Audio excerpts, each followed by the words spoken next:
நல்லவளே, எதுக்கும் நான் உனக்கு இப்ப இந்த வீடியோவை அனுப்புறேன். இன்னைக்கு இல்லைனாலும் என்னைக்காவது ஒரு நாள் யூஸ் ஆகும் என்று சொன்னாள். அதை கேட்ட நித்யா சரி என்று சொன்னவள், ஏன் ஜெனி, இந்த வீடியோல அவங்க பேசுறது எதுவும் கேட்கல. ஒருவேளை நம்ம தப்பா புரிஞ்சுக்கிட்டா என்ன பண்றது? எனக்கு குழந்தை பிறக்காதுன்னு தான் எனக்கும் தோணுது என்று சொன்னாள். அதை கேட்ட ஜெனி, ஐயோ கடவுளே, நீ ஏன் இப்படியெல்லாம் பேசிட்டு இருக்க? சரி, உனக்கு டவுட்டா இருக்குல்ல, ஓகே, அப்போ இன்னொரு டெஸ்ட் எடுப்போம், அதுல என்ன ரிசல்ட் வருதுன்னு பாப்போம் என்று சொன்னவள் அவளை இன்னொரு ஹாஸ்பிட்டல் அழைத்து சென்று டெஸ்ட் எடுத்தாள். ரிப்போர்ட் அன்றே வந்துவிடும் என்று ஹாஸ்பிட்டலில் சொல்லிவிட நித்யாக்குத்தான் பதட்டமாக இருந்தது. ஒரு வழியாக ரிப்போர்ட் வந்துவிட அதை பிரித்து பார்த்தவளுக்கு அதிர்ச்சி காத்திருந்தது. அதில் நித்யாவிற்கு குழந்தை பிறப்பதில் எந்த பிரச்சனையும் இல்லை என்று போட்டிருந்தது. அதை பார்த்த நித்யாவிற்கு அதிர்ச்சியாக இருந்தது. மனம் பல விஷயங்களை அசை போட அங்கே இருப்பதே வேஸ்ட் என்று நினைத்தவள் அதன் பிறகு தன்னுடைய பெரியப்பாவை பார்க்க சென்றாள். டாக்டரும் அவர் நல்ல முறையில் தேர்வதாக சொன்னார். அதை கேட்டவளுக்கு கொஞ்சம் சந்தோஷமாக இருந்தது. அதன் பிறகு அவள் அங்கிருந்து கிளம்பி ஒரு மெடிக்கல் ஷாப் சென்றாள். அதன் பிறகு அவள் வீட்டிற்கு வந்து சேர்ந்தாள். அந்த ஹோட்டல் ரூம் அப்படியே இருந்தது. அதை பார்த்தவள் கொஞ்சம் கொஞ்சமாக கிளீன் செய்ய ஆரம்பித்தாள். அதன் பிறகு அவள் சமைக்க ஆரம்பித்தாள். பிரகாஷ் வீட்டில் இருக்கும்போது அவளுக்கு சமைக்க வேண்டும் என்றாலே கஷ்டமாக இருக்கும். ஆனால் இங்கே இவனுக்கு சமைக்க அவளுக்கு பிடித்திருந்தது.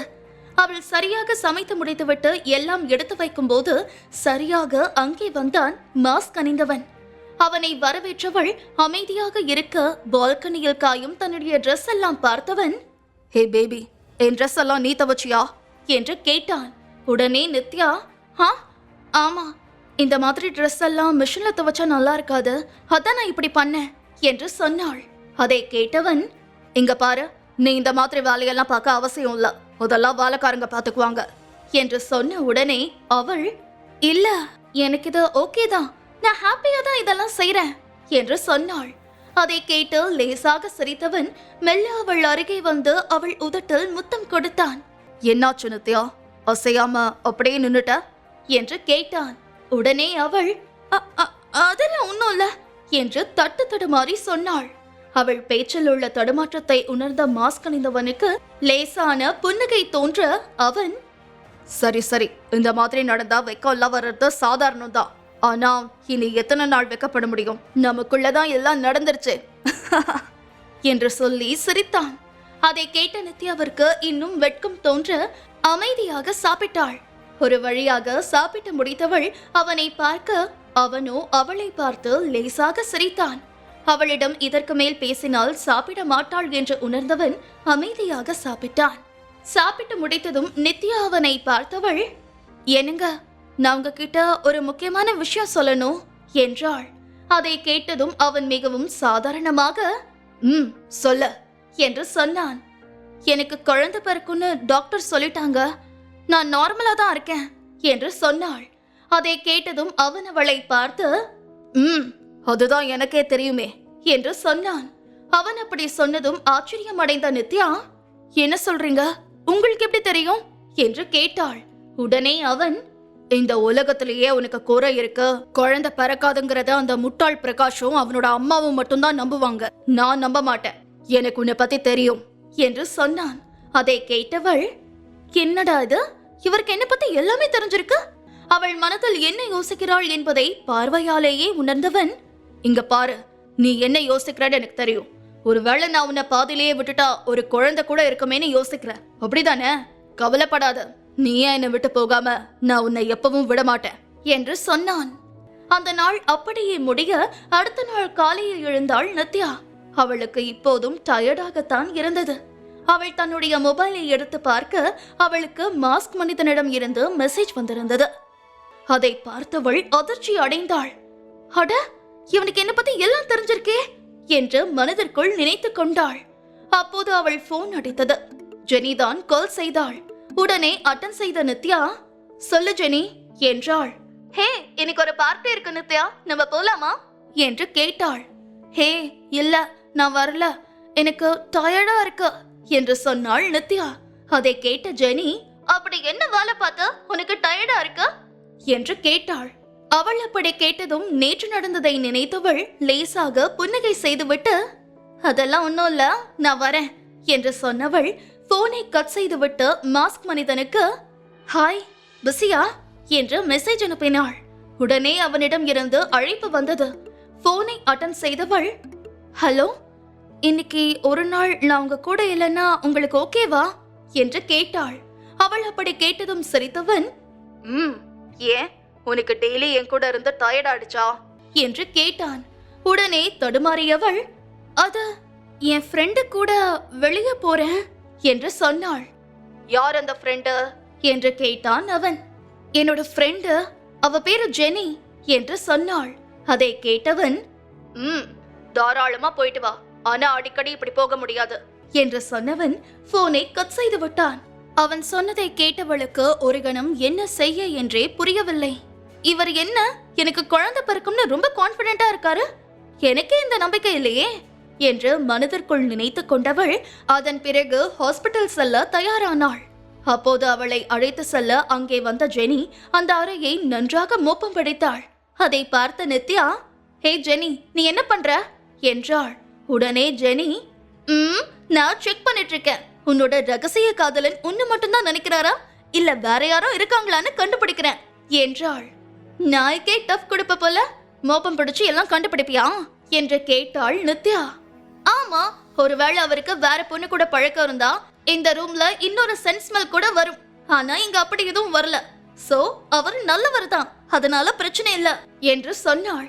அதன் பிறகு இருவரும் கொஞ்ச நேரம் நித்யாவின் வேலை மற்றும் பிற விஷயங்களை பேசிவிட்டு கிளம்பினார்கள். தன்னுடைய பெரியப்பாவிற்கு சாப்பாடு கொடுத்தவள் அதன் பிறகு அவருடன் பேசிவிட்டு மதிய நேரம் போல கிளம்பினார்கள். ஜெனி நித்யாவை ஒரு பார்லருக்கு அழைத்து சென்றவள் அவளுக்கு மேக்கப் மற்றும் புது உடை எல்லாம் போட வைத்தாள். நித்யா ஒரு காலத்தில் மேக்கப் ஆர்டிஸ்டாக வேலை பார்த்திருந்தாலும் அவள் பெரிதாக மேக்கப் போட மாட்டாள். ஆனால் அவள் இப்போது மேக்கப் போட்டவுடன் மிகவும் அழகாக இருந்தாள். அதை பார்த்த ஜெனி, அடடா நித்யா, நீ இன்னைக்கு எவ்வளவு அழகா இருக்க தெரியுமா, அப்பப்போ மேக்கப் பண்ணடி, செம்மையா இருப்ப என்று சொன்னாள். அதை கேட்ட நித்யா, அந்த அளவுக்கு எனக்கு காசு இல்ல, இங்க பாரு, இன்னைக்கான பணத்தை எல்லாம் நான் கூடிய சீக்கிரம் கொடுத்துடுறேன் என்று சொன்னாள். அதை கேட்ட ஜெனி, அம்மா நேர்மையின் திரு உருவமே, எனக்கு அதெல்லாம் ஒண்ணுமே வேண்டாம், நீ சும்மா இரு என்று சொன்னாள். அதை கேட்ட நித்யா, எனக்கு நீ இப்படி சொல்லுவேன்னு தெரியும், ஆனாலும் நான் உனக்கு சம்பாதிச்சு ஒரு நாள் திரும்ப தருவேன் என்று சொன்னாள். அதை கேட்ட ஜெனி, சரி நீ தரப்போ நான் வாங்கிக்கிறேன், வா நாம இப்ப போகலாம் என்று சொல்லிவிட்டு அவளுடைய காரில் நித்யாவை அழைத்து கொண்டு சென்றாள். அப்போது நித்யா, ஏன் ஜெனி, நம்ம வாழ்க்கையில இருக்கிற பிரச்சனையில இந்த பார்ட்டி ரொம்ப அவசியமா என்று கேட்டாள். உடனே ஜெனி, இங்க பாரு, இந்த பார்ட்டிய ரொம்ப பெரிய பணக்காரர் ஒருத்தர் ஆர்கனைஸ் பண்ணிருக்காரு, அதனால ஊர்ல இருக்கிற பணக்காரங்க எல்லாம் இங்க வருவாங்க. பேசாம நம்ம இங்க உன்னோட அந்த ரகசியமான காதலனை மீட் பண்ண நிறைய வாய்ப்பு இருக்கு. நம்ம இங்க சும்மா ஃபன் பண்ண மட்டும் வரல, நிறைய விஷயம் தெரிஞ்சுக்கவும் வந்திருக்கோம். சோ உன் ரகசியமான காதலனை கண்டுபிடிக்கிற வேலையை பாரு என்று சொன்னாள். அதை கேட்ட நித்யா சரி என்று தலையசைத்தாள். அவளுக்கு மாஸ்க் மனிதனை பற்றி தெரிந்து கொள்ள வேண்டும் என்பதை விட அவனுக்கு வேறு குடும்பம் ஏதாவது இருக்கிறதா என்று தெரிந்து கொள்ள வேண்டும் போல இருந்தது. ஏனென்றால் ஒருவேளை அவனுக்கு வேறு குடும்பம் ஏதாவது இருந்தால் அவனை விட்டு விலக வேண்டும் என்று நினைத்தாள். தனக்கு நடந்த ஒரு கொடுமை வேறு ஒரு பெண்ணுக்கு நடக்க கூடாது என்பதே அவளுடைய எண்ணமாக இருந்தது. அவர்கள் இருவரும் பார்ட்டி நடக்கும் இடத்திற்கு வந்து சேர்ந்தார்கள். அங்கே நிறைய பணக்கார இளைஞர்கள் இருந்தார்கள். அதை பார்த்த ஜெனி, அடடா, இந்த மாதிரி அழகான பசங்களை பார்த்தாதான் மனசுக்கும் கொஞ்சம் நிறைவா இருக்கு என்று சொன்னாள். அதை கேட்ட நித்யா லேசாக சிரிக்க ஜாலியாக இருந்த ஜெனியின் முகமும் மாறியது. நிம்மதியா இருக்கலான்னு வந்தா இந்த எருமைங்களை இங்க யார் விட்டா என்று கோபமாக கேட்க, இதை பார்த்த நித்யா, இவ எதை பத்தி பேசிட்டு இருக்கான்னு புரியலையே என்று ஜெனி பார்க்கும் பக்கமாக பார்க்க அங்கே பிரகாஷ் மற்றும் அக்ஷயா நின்று கொண்டிருந்தார்கள். பிரகாஷ் அவளை தன் அணைப்பில் வைத்திருந்தான். இன்னும் எங்களுக்கு டிவோர்ஸ் கூட ஆகல, அதுக்குள்ள இப்படி எல்லாருக்கும் முன்னாடி இவளை பொண்டாட்டி மாதிரி கூட்டிட்டு வந்து நிக்கிறான், இவனெல்லாம் என்ன சொல்றது என்று நித்யா யோசித்துக் கொண்டிருக்க, அப்போதுதான் ஜெனி அந்த பக்கம் செல்வதை பார்த்தாள். ஆஹா, இவ வர போறாளே, நிச்சயமா பிரச்சனை எல்லாம் பெருசாக போகுது என்று மனதிற்குள் நினைத்தவள் வேகமாக அந்த பக்கம் சென்றாள். ஆனால் அதற்குள் பிரகாஷ் முன் சென்ற ஜெனி, டீ டப்பா மண்டையா, உனக்கு கொஞ்சம் கூட அறிவில்லையா, மூளையை கழட்டி காய்லாங்கடையில போட்டுட்டியா என்ன? இந்த எறும்பு மூஞ்சி அக்ஷயா சொன்னதை கேட்டு நீ என் நித்யாவுக்கு குழந்தை பிறக்காதுன்னு துரத்துனியா? ஆனா நித்யாவுக்கு குழந்தை பிறக்குன்னு ரிப்போர்ட் வந்துருச்சு. ஆனா இந்த உண்மை எல்லாம் மறைச்சு உன்கிட்ட அவளுக்கு குழந்தை பிறக்காதுன்னு பொய் சொன்னது இந்த அக்ஷயா தான். லேப்ல இருக்கிறவங்களுக்கு காசு கொடுத்திருக்கா, அதனாலதான் ரிப்போர்ட் தப்பா வந்திருக்கு என்று சொன்னாள். அதை கேட்டதும் அக்ஷயாவிற்கு இதயமே நின்று போனது போல ஆனது. அவள் என்ன பேச என்று தெரியாமல் இருக்க பிரகாஷ் ஜெனி சொல்வதை நம்பாமல், ஹே ஜெனி, எதுக்கு தேவையில்லாம பேசுற? உனக்கு இதுக்கெல்லாம் ஆதாரம் இருக்கா என்று கேட்டான். இப்பவாவது மூளை இருக்கிறவ மாதிரி பேசுறியே, சந்தோஷம். உனக்கு இந்த தரேன் பாரு ஆதாரம் என்று சொன்னவள் அவனுக்கு அந்த சிசிடிவி வீடியோவை காண்பித்து, பாத்தியா, இது நித்யாவை செக் பண்றதுக்கு முன்ன எடுத்த வீடியோ. ஆமா, அக்ஷயா எதுக்கு தேவையில்லாம லேப்ல ஒர்க் பண்றவங்களுக்கு காசு கொடுத்தா என்று கேட்டாள்.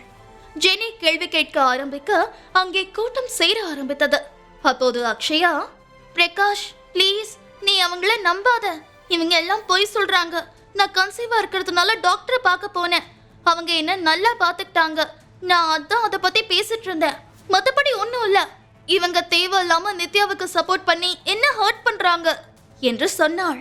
அதை கேட்ட ஜெனி பேச வர அவளை பேச விடாமல் தடுத்தவன், தேவையில்லாம பேசாத, உன் ஃப்ரெண்டு சொன்னான்னு நீ இங்க வந்து பேசுறியா என்று சொல்ல, அப்போது அங்கே வந்த நித்யா, ஜெனி, நீ எதுக்கு தேவையில்லாம இவங்க கிட்ட பேசுற?